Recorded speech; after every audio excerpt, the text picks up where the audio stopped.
Do we start on time? Yeah, you should probably stop the recording for now and just, before you start, just mention you're going to start.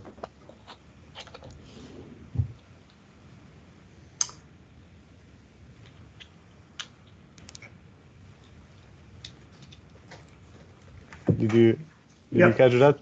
Yeah. Yeah. So good afternoon, everybody. Welcome to the show and tell for October 2020. I'm currently sharing my screen, so I'm going to go back to the start. Apologies for this. Right, design and build a website in your local authority. Show and tell 21. So firstly, welcome along, those people who managed to join us. We are recording the meeting, so if anybody doesn't want to be on camera, turn your cameras off. Unfortunately, I don't think I get that option.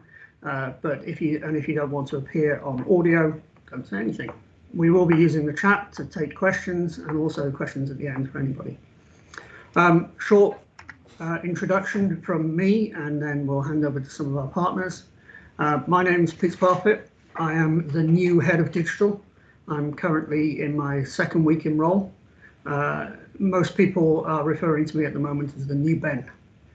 So that's an epithet that I'm relatively easy with at the moment. So what we're doing today is a show and tell.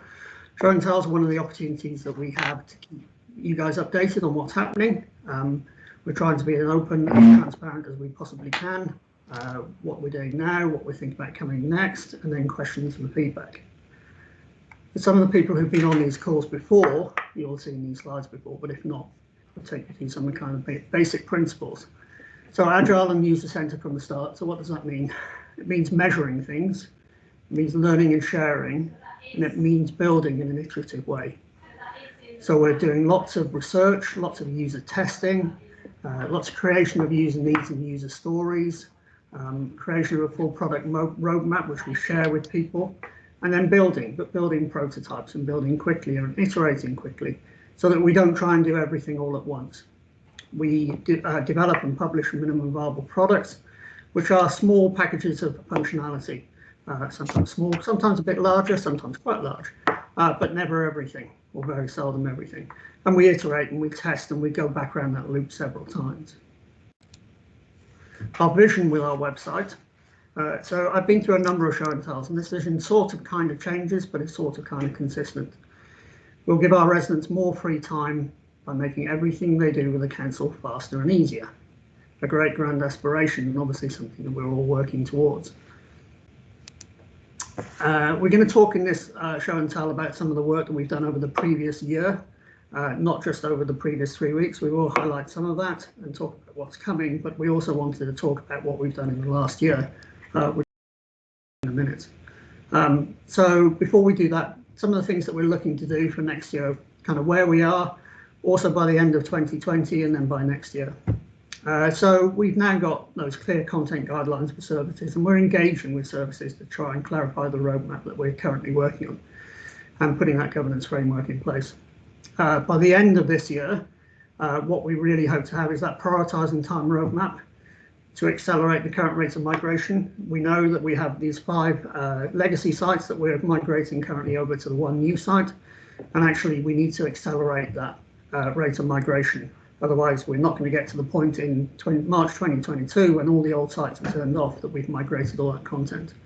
So we're currently working with services and service improvement team to look at where we can align our delivery of that roadmap to what they're doing, what the service improvement teams are doing over the next 18 months or so. Those are our goals for the next year. September 2021 for migrating all content from legacy websites. That's a pretty ambitious target, but it's one we've set ourselves because we need to turn off legacy websites by March 2022. Now, I know that some of the people won't have been through service improvement by then, so actually some of the activity will almost happen in parallel. Some of it will happen lagging behind, some of it will come in front of that, but we'll keep all that in mind. So we'll talk quickly in a minute about what we've done in the last 3 weeks.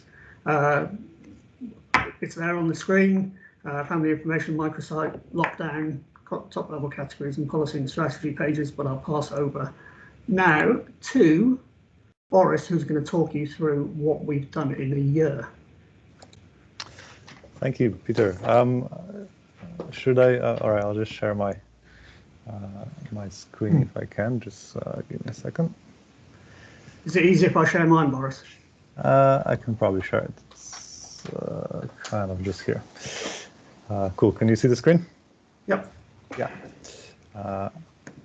And can you still see it? Yep. Yeah. So what we've done in a year, right? I think 14th October 2019 is when we had the kickoff session for the new website, and that's when Unboxed, so our agency, and Torchbox joined Buckinghamshire to start developing the new website. And what a year it has been, right? Who knew at the time? I just wanted to talk a little bit about what we set out to do in the beginning, and obviously how this vision was set out in the beginning, and have we actually achieved that? Like what kind of things we've done in the last year. So we at the beginning had 4 very clear goals. So we had to build a new website. We had to build it using a new content management system, for which we chose Wagtail. We had to design a new design system, which now guides like how all these websites should look like, not just the main website, but also all the different microsites as well as the legacy websites. And on top of that, we had to design a content strategy. So what should we be thinking about when we're writing content, right? How should this address our residents? All of these things we did, right? So the goal was to do this by 1st of April. All of these things we did, but obviously there were some compromises potentially made on the way. So the website at the moment, as it stands, there is a new website, but we also know that there is still a lot of content available on the legacy websites. So that's kind of part of our current challenge, which we'll talk about more later. To maybe talk a little bit more about the websites and some of the technical challenges or achievements we've had on the way. So we can see here 2 different websites, because we haven't just built the main buckinghamshire.gov.uk website, but we also, in the same time, during the last few months, we've built the jobs and careers website. So we have which essentially works like a microsite, right, on jobs.buckinghamshire.gov.uk. This is all built using the same Wagtail content management system. But the careers website also has different integrations than the main site. So just to give you some ideas of the kind of things we were quite busy with from a technical perspective. So the main site has some integrations with Aptian. So that's particularly for the forms around complaints or comments that residents can make. And that's then integrated into Aptian, which is the back office system to process those complaints and other forms. In a similar way, or quite different to be honest, the careers website has an integration with TalentLink, which is the back office system to post new jobs and then to process applications to those jobs. So those are both done in a very seamless way where, from the user perspective, it essentially looks like they're using the same website. They don't have to go on to yet another website or form on a third-party website.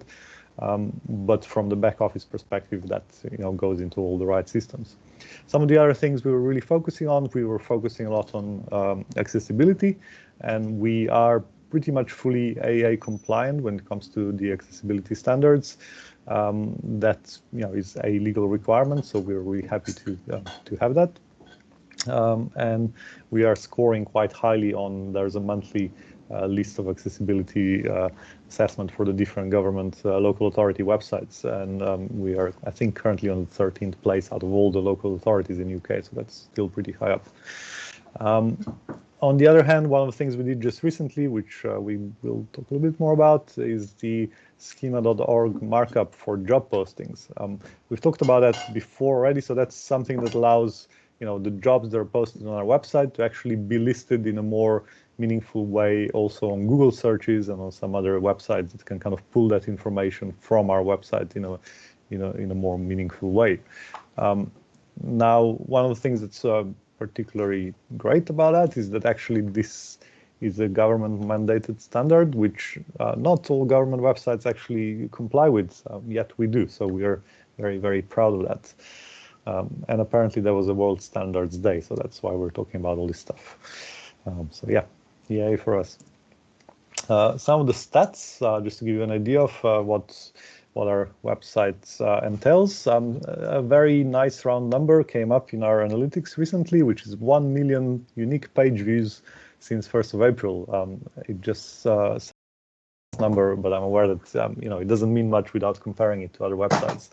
Now, for example, even some of the legacy websites we have, actually that number would be higher there because there are many more content pages than there are the new website, right? So the new website at the moment has 597 pages of content. Quite a lot of that is news, so 565 pages of news items. But some of the main content that we've designed specifically for this website is around coronavirus support pages. So that's 84 pages. There's quite a lot of content about the council itself, as you would expect from a new local authority, as well as some of the content that we've started working on quite early compared to other service areas. So we've done some work with libraries as well as community and safety. So those are some of the higher content, higher volume of content pages on the current website. So you can see that there's probably still quite a lot of work to be done in other areas. Just as quite an interesting statistic as well, 62% of all of our users seem to be using mobile or tablet devices. And this is a reminder to ourselves as well as to others, I suppose, that when we are designing and writing content for the new website, we do really need to think about users using mobile devices.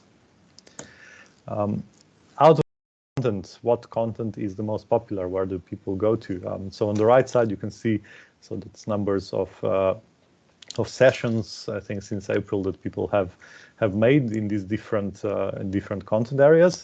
So you can see that the coronavirus pages are clearly quite popular. There's libraries, schools and learning, search obviously is really popular.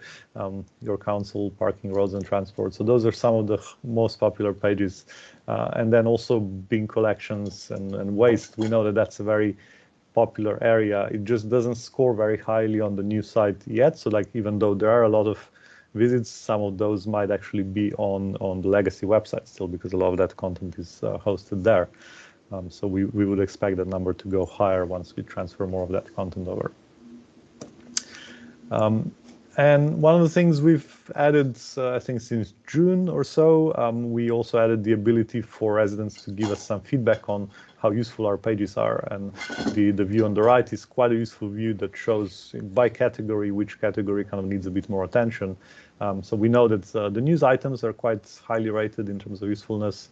Also community and safety, coronavirus, libraries, those kind of pages. Some of the pages we want to focus on quite a bit more, maybe in the next few months, is the bin collection and waste section, which is scored quite poorly. That's probably partly because a lot of that content is still hosted on legacy sites. And one of the things we've focused on actually in the last couple of sprints is the search page itself, which from probably tomorrow on should be giving much better search results, or probably not tomorrow yet, but maybe next week. So we've done some work and it's going to be deployed very soon to improve how search works. And now passing over to Sarah, I think. Thank you, Boris. Thank you, Boris. So hopefully you can see my screen. Can you? Yep. Okay, fantastic. So, okay, Family Information Service. So it's an exciting project. So we have been working on design, so to revisit, so to create a FIS macro site. And then last week, what we did is usability testing. So usability testing is a technique to evaluate the quality of the product by testing it with real people. So we recruited 6 users to actually go through a task to learn about the product. So, but for you to have a look, I will show you what we actually tested. Oh, there we go. So we tested everything remotely, and every single participant had access to this page. So we put together 2 prototypes. The first and the second prototype are exactly the same, but there is one little trick about it. The first prototype is starting with the box home page, so to see whether or not the user can go and find the content which is mostly hosted within FIS. And then the second prototype is starting from the FIS homepage to see whether or not the user can navigate through and also not get confused in between the two, which is very important. So I'll present the prototype B, which is FIS focus, because this is where we've got the most important change. So what we did on this one, we did quite a lot of things. So it's I like this project very much, so it's difficult to review everything, but roughly what we worked on is basically a search tool to enable the user to actually search within the site, as well as an access here on search our directory. And other things which we can see, so I'm just going to shut it for now. Another things which we did is providing a direct access to the directory. So we asked a few tasks such as, I don't know, finding a family center in Chesham, or finding a swimming pool lessons in Aylesbury, for example, to see how they were going around it.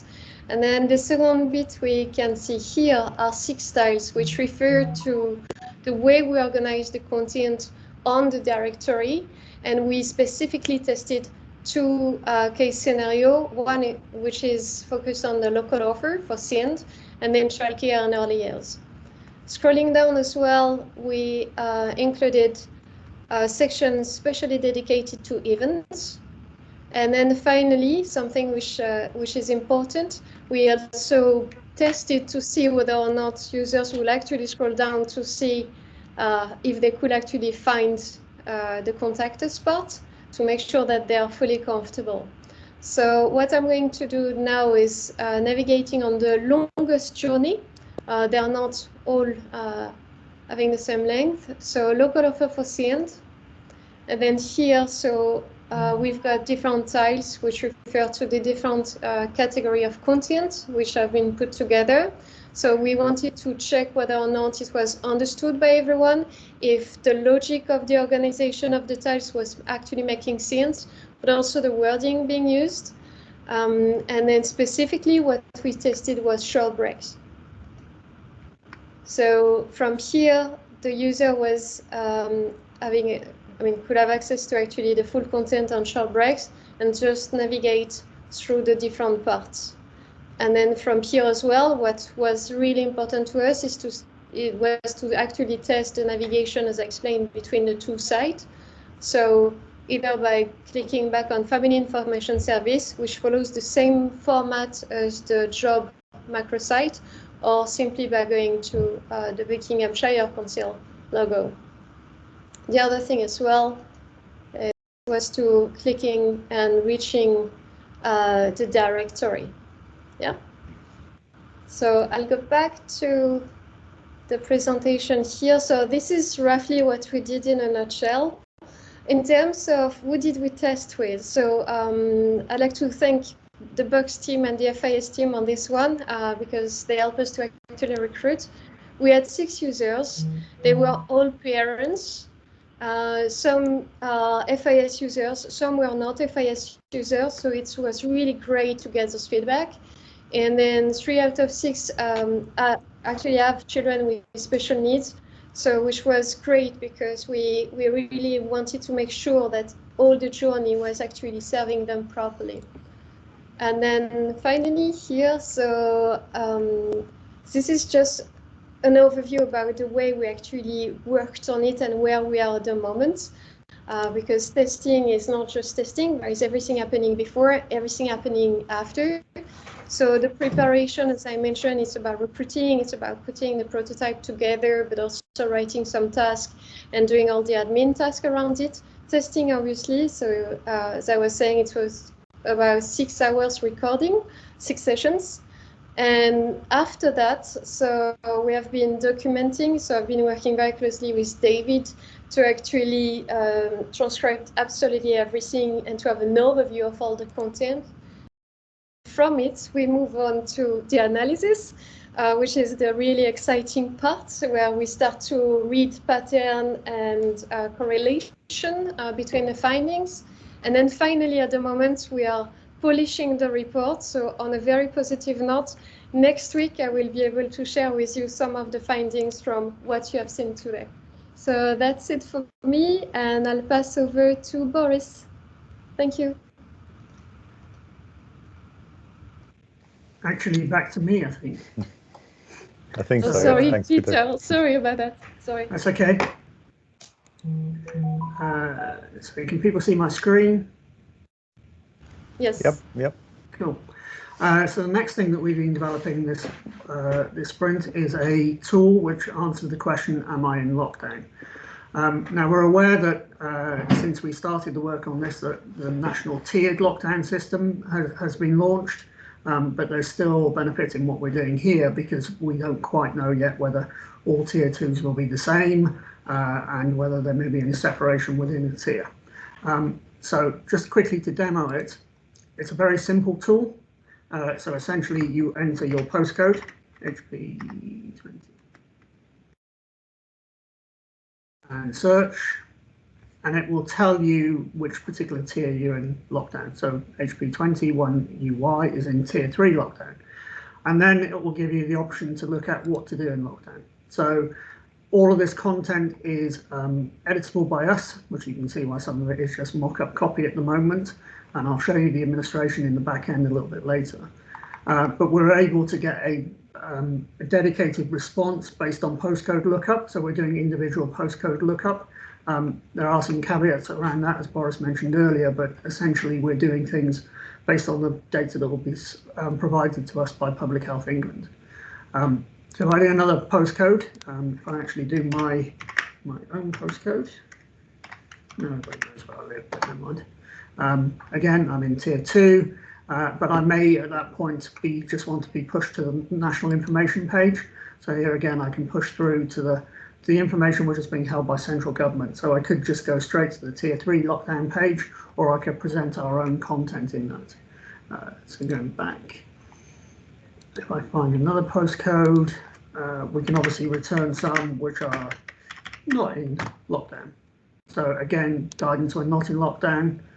You can go out and have a wonderful time, but everybody's in some lockdown at the moment.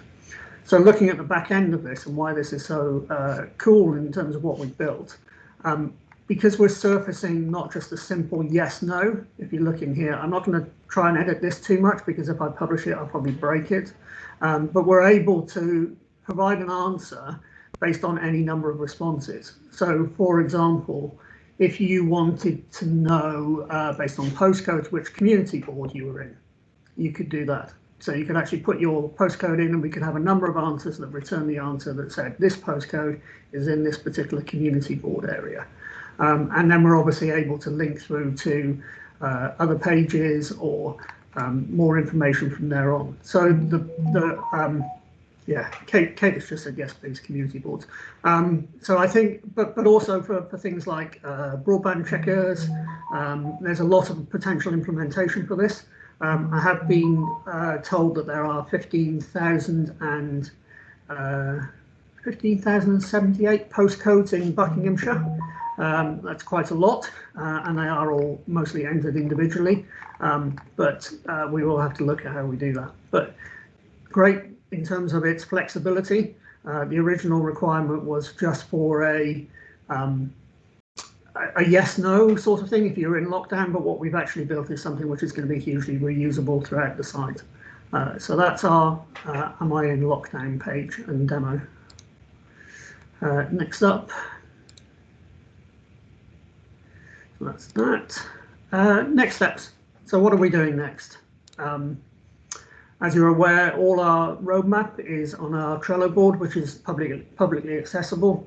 So anybody can access that and see what we're doing, what we're working on now, what's coming up next, and therefore what we're thinking about. So it's our way of prioritizing our work. It's the way that we plan our sprints. We take cards from what's coming up next, moving into the working on now.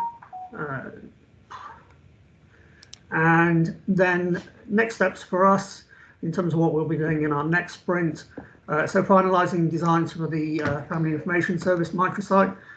You'll have seen Sarah do some great demos on that, and obviously we didn't want to preempt the analysis report that's coming out tomorrow to the Family Information Service, but I think there's going to be some really good work coming out of that team. Rearrange navigation based on user feedback, creating dedicated BAU and migration teams to concentrate on each task. This is something that's high on my list of priorities to do. We are currently not migrating as quickly as we could, or quickly as we should. So one of the things that I'm looking at trying to do is to increase the speed of what we can do with that. Publishing guidelines, again, for content to improve comprehension across the council. So I think there is a kind of engagement piece to do. We've been very focused on delivering an awful lot of content and functionality through the COVID crisis. I think we need to do a little bit more going out and talking to people and making people aware of exactly what's going on, how they can engage, what the offering from the digital team is, and finally to look at how we examine migrating content from care advice books. So that's another kind of microsite that will be onboarding into the main body of the site as soon as possible. So that's pretty much it from me. Next show and tell 5th of November. So Kate's question around what will that link to, what can I do to get support in lockdown? Yes, it will. It can link to anywhere essentially. And we were also able to put associated pages with that. We'd have to test what the user journey is through it and see whether it made sense. But yeah, as Colin says, we can. It's flexible in terms of where we link to, and it can also be it's flexible based on what the response is. So individual responses can have individual links in them anyway. So, any questions from anybody other than the ones that we've looked at in the chat? There was another question by Kate, I think, about com/campaign templates. Is that in the pipeline? Well, there is a long-form content template coming, which Boris has talked about before and which we're discussing this afternoon. So it's being referred to as a policy template rather than a campaign template.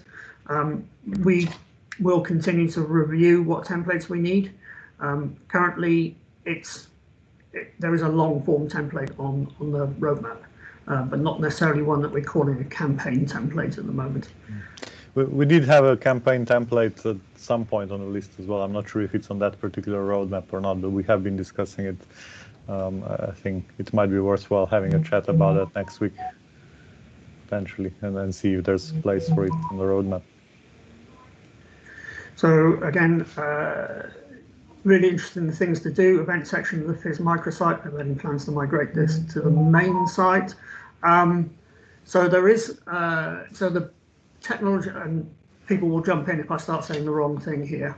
The technology, I think, is common. It's being developed by FutureGov to a number of open data standards. So I think the technology is transferable. We are using essentially the same technology to do the adults directory at the moment.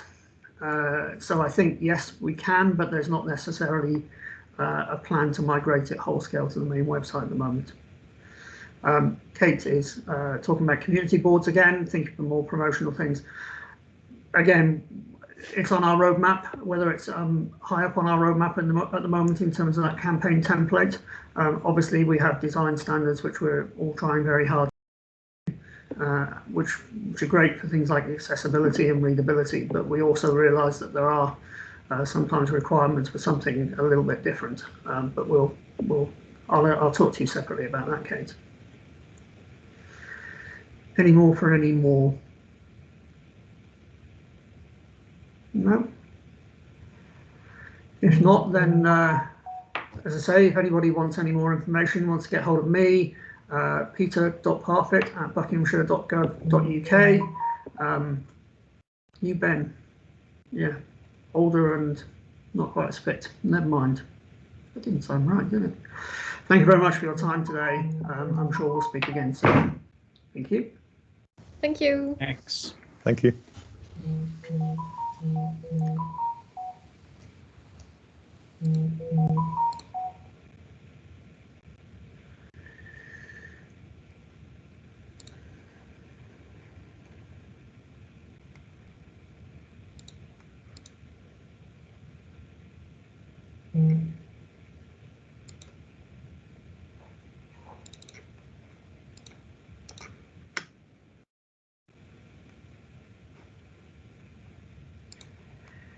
You're still there, Pete.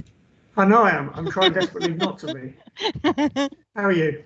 I'm grand. Good. Yeah, I I was got trying to that. stop it recording. All It's right. recording somewhere. I can't quite work out how to stop it recording. Oh, well, I better not say anything yet because it's recorded. Let me stop sharing my screen and let me stop recording. Stop recording.